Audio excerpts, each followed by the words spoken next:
عوام کی طرف سے علماء کی جماعت سے ایک سوال ہوتا ہے عام طور پر کہ جب ہم لوگ مارکیٹ کے اندر یا کاروباری لوگوں سے، تاجر لوگوں سے، عوام الناس سے یہ مطالبہ کرتے ہیں کہ امریکہ اور خاص طور پر اسرائیلی مصنوعات، اسرائیلی پروڈکٹس کا بائیکاٹ کیا جائے، یقیناً ایک تحریک کی شکل یہ اختیار کر چکا ہے بائیکاٹ۔ دنیا کے اندر لوگ مظاہرے بھی کر رہے ہیں اسرائیل کے خلاف، اور اسی طرح بائیکاٹ بھی کر رہے ہیں اور اس کو مشہور بھی کر رہے ہیں۔ ویسے بھی یہ ایک غیرت کا سوال ہے کہ جس آدمی کے گھر پہ حملہ ہو، جس کو نقصان ہو، جس کی اولاد ذبح ہو جائے، اس کو پتہ ہوتا ہے کہ یہ فنڈ کہاں سے آ رہا ہے۔ اس کو سمجھ صحیح معنی میں آتی ہے کہ اس فنڈ کو پہلے، اس کمک کو، اس تعاون کو بند کرنا چاہیے۔ آج بھی ایک دوست تھے جن سے ہمارا یہ آنا جانا ہے اور سودا سلف لینا ہوتا ہے دکان سے، میں نے اس سے ایسے مذاقانہ انداز میں حقیقی بات کی، بھئی ساری مارکیٹ، یہ سارے لوگوں کے دلوں کے اندر بائیکاٹ کا شعور آ چکا ہے، لیکن آپ کی دکان میں نظر نہیں آتا۔ تو ان صاحب کا جواب تھا، سر جی کیا کریں، مجھ سے چیز نہیں لیں گے، سامنے والے سے لے لیں گے، اگلے چوک سے لے لیں گے۔ اور دوسری بات انہوں نے یہ کی، کس کس چیز کا ہم لوگ بائیکاٹ کریں، نیٹ انہی کے پاس ہے، سارا کچھ انہی کے پاس ہے۔ میں نے کہا بھائی بات یہ کہ جب حملہ یا بم یا کوئی اور چیز ہمارے اوپر گرے گی نا، پھر تو سمجھ میں آئے گی، ایسے سمجھ آنا بڑے مشکل ہے۔ جن پر حملہ ہو رہا ہے، جن کی اولادیں ذبح ہو رہی ہیں، ان کو سمجھ آ چکا ہے کہ ہم لوگوں نے کہاں غلطی کی، کہاں ان کے پیچھے چلے، اور کہاں پر ان سے ہم نے وفاداری کا اظہار کیا، اور آج وہ وفاداری، آج وہ محبت کا اظہار ہمارے گلے پڑ چکا ہے۔ ان سے ہمدردی ہم اس وقت نہ کرتے تو آج ہمیں یہ دن دیکھنا نہ پڑتے، کیونکہ یہ بھی ایک حقیقت سے تعلق رکھتے۔ کسی سے آپ بھلائی کریں، جیسے حضرت علی رضی اللہ عنہ نے فرمایا، تو اس کے شر سے بھی بچو، بلکہ آج کل تو اس کے شر سے بچنے اور اس کے شر کے چانس سے بچنے کا انتظام پہلے کرنا چاہیے۔ کوئی ملازم رکھے تو اس کو کم از کم سیف الماری کا پتہ نہ ہو، پیسوں کا پتہ نہ ہو، آنے جانے کے خاص ایسے اوقات کا پتہ نہ ہو جس کے اندر ہمیں کوئی وہ نقصان پہنچا سکے، یا اس کو یوں سمجھو اوورآل کسی بھی راز کا پتہ نہ ہو کہ کل کو وہ ہمیں کسی بھی انداز سے نقصان پہنچا سکے۔ خیر، ملک کے اندر ایک سوال ہے کہ اس کا فائدہ کیا ہوگا، اس سے ہمیں ملے گا کیا؟ پوری دنیا بائیکاٹ، یا ہمارا جو بائیکاٹ ہوگا آٹے میں نمک کے برابر ہوگا؟ یوں نہ سمجھیں، غیرت کے لحاظ سے دیکھنا چاہیے کہ بھئی میرا حصہ اس کے اندر کتنا ہے۔ میرے بھائی کو کوئی آدمی نقصان پہنچاتا ہے، میرے والد کو کوئی آدمی نقصان پہنچاتا ہے، یا اس کو حتیٰ کہ اس کی طرف منہ کر کے تھوک بھی دیتا ہے، یا اس کو بدتمیزی کے انداز کے اندر پکارتا ہے، تو ہمارا جی نہیں چاہتا، ہمارا دل نہیں چاہتا کہ اس سے ہم دوبارہ ملیں۔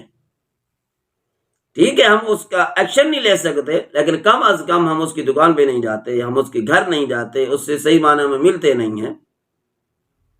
بالکل اسی طریقے سے ہے، ہمارے ملک کے اندر کئی فرنچائز ہیں، KFC ہے، میک ڈونلڈ ہے، اور اسی طرح مختلف قسم کے کاروبار مختلف شعبوں کے اندر ان کے یہ پروڈکٹس پڑے ہوئے ہیں مارکیٹ کے اندر۔ بائیکاٹ سے ضرور فائدہ پڑتا ہے، جس طرح بارش کے ایک قطرے سے نہیں، لیکن بارش کے بار بار مسلسل جب قطرے آتے ہیں، گرتے ہیں، تو پھر زمین جل تھل ہو جاتی ہے، زمین گیلی ہو جاتی ہے، بارش کے نالے بہہ پڑتے ہیں، چھتیں اور پر نالے بہہ پڑتے ہیں، زمین کے اوپر سبزہ لہلہاتی کھیتیاں اگاتی ہیں۔ اگر پہلا قطرہ یہی سمجھتا کہ میں جا کے کیا کروں گا، اتنی بڑی زمین ہے، مجھ سے کیا فائدہ ہوگا، تو کبھی بھی بارش کا فائدہ نہ ہوتا، بارش کی قطرہ دوسرا اترتا ہی نہ۔ تو ہم لوگ چاہے ان کو تھوڑا سا ہی دے رہے ہیں، 5% ہے، 2% ہے، 4% ہے، لیکن یہ پرسنٹ جو ہے ہر 100 کے پیچھے ہے نا، 1000 کے پیچھے ہے، لاکھوں کے پیچھے، لیکن پورے ملک کے اندر، پوری دنیا کے اندر کتنی فرنچائز ہیں؟ تو سارے مل کے جب ایک کریں گے، تو کہتے ہیں نا چیونٹیاں اگر اتحاد کر لیں اتفاق کر لیں تو ہاتھی کو موت کے گھاٹ میں اتار دیتی ہیں. بالکل اسی طریقے سے ہے، ہم لوگ اگر کسی چیز پہ بھی اتفاق کر لیں، بڑے سے بڑا دشمن اس کو مارا جا سکتا ہے. جب غریب لوگ امیر کے خلاف اتحاد کرتے ہیں تو امیر کو اپنی اوقات یاد آ جاتی ہے، اس کو نانی یاد آ جاتی ہے کہ بھائی اب میری گندم کون کاٹے گا، میری کپاس کون چگے گا، وغیرہ وغیرہ. تو بہرحال ان بائی کاٹ کرنے سے بہت زیادہ فائدہ ہے، بلکہ خود کفالتی کی طرف آنا چاہیے کہ جتنا ہو گیا، اب ہمیں خود اپنے پاؤں پہ کھڑے ہو کے اپنا کاروبار کرنا چاہیے. اب ہم لوگوں کے ملازم بننے کی بجائے لوگوں کو اپنا ملازم بنائیں. اللہ پاک نے آخرت کے اندر بھی فوقیت کافر کی نہیں رکھی. وَلَن يَجْعَلَ اللَّهُ لِلْكَافِرِينَ عَلَى الْمُؤْمِنِينَ سَبِيلًا، کسی بھی حساب سے اللہ نے کافر کو فوقیت دی ہی نہیں ہے اور نہ ہی دنیا کے اندر چاہتے ہیں. سورہ جمعہ کا دوسرا رکوع شروع ہوتا ہے. کئی مفسرین نے تو یہ نقطہ نہیں لکھا کہ اللہ پاک نے فرمایا یا ایھا الذین آمنوا اذا نودی للصلاۃ من یوم الجمعۃ فاسعوا الی ذکر اللہ. جب اللہ کے ذکر کی طرف جمعہ کے دن یعنی اذان ہو جائے، بلایا جائے، پھر دوڑ کے آؤ.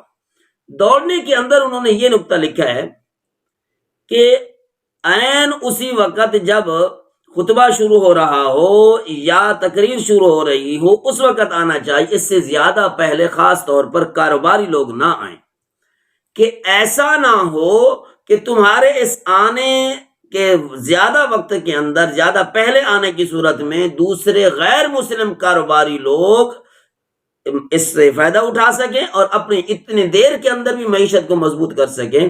اللہ کو یہ بھی پسند نہیں ہے. ایک مفسر نے یہاں تک لکھا ہے فَاسْعَوْا إِلَىٰ ذِكْرِ اللَّهِ، جمعہ کی طرف تم دوڑ کے آؤ، یعنی زیادہ پہلے کاروباری لوگ نہ آئیں تاکہ تمہاری معیشت مضبوط ہو، تم لوگ اپنے پاؤں پہ کھڑے ہو جاؤ، تمہیں کسی سے مانگنا نہ پڑے. حضرت عمر رضی اللہ تعالیٰ عنہ کے بارے میں لکھا ہے کہ ایک مرتبہ انہوں نے مارکیٹ کا وزٹ کیا، دیکھا کہ غلام لوگ جو ہے مارکیٹ کے اندر زیادہ ہیں، کاروبار انہوں نے سنبھالا ہوا ہے. واپسی آ کر مسجد نبوی کے اندر یہ بڑے بڑے صحابہ کرام کے اجلاس بلایا، میٹنگ بلائی اور یہ سامنے یہ بات رکھی کہ آج میں نے وزٹ کیا ہے تو میں نے دیکھا کہ غلام جو ہے کاروبار سنبھالے ہوئے ہیں. ہمیں یہی لگتا ہے کہ اگر ہماری یہی پوزیشن رہی تو ایک وقت آئے گا کہ ہمارے غیر عرب جو غلام ہیں وہ ہمارے اوپر حکومت کریں گے، ہم ان کے محتاط ہوں گے. تو آج وہی پوزیشن ہے، غیر لوگ ہمارے اوپر مسلط ہیں، ہم ان کے تھوڑے سے پرسنٹیج کھا رہے ہیں. اتنی بڑی شان و شوکت رکھنے والی مسلمان قوتیں، مسلمان انسان، مسلمان تاجر کہ جن کی وجہ سے اسلام دنیا کے اندر پھیلا ہے. کہتے ہیں نا کہ علماء نے سنبھالا ہے، تاجروں نے پھیلایا ہے اور تعارف کرایا ہے، تجارت کی شکل میں دنیا کے کونے کونے تک پہنچے، اسلام کو پھیلایا. تو اسلام اور واپسی پہ وہ لوگ آئے اور انہوں نے دوبارہ ہدایتیں حاصل کی وغیرہ وغیرہ. تو دنیا کے اندر اب چونکہ آخری امت ہم مسلمان لوگ ہیں، ہمارے لیے ہی فوقیت کا اللہ نے فیصلہ فرمایا ہے. کوئی طاقت ابھر نہیں سکتی جب تک کہ مسلمان ابھرنے کا عزم کر لے. ہاں اگر مسلمان نے پست ہونے کا ارادہ کر لیا، ہر چیز کے اندر کیڑے نکالے گا اور پست ہونے کے طریقے سوجیں گے اس کو، تو پھر کبھی بھی وہ ترقی نہیں کر سکتا.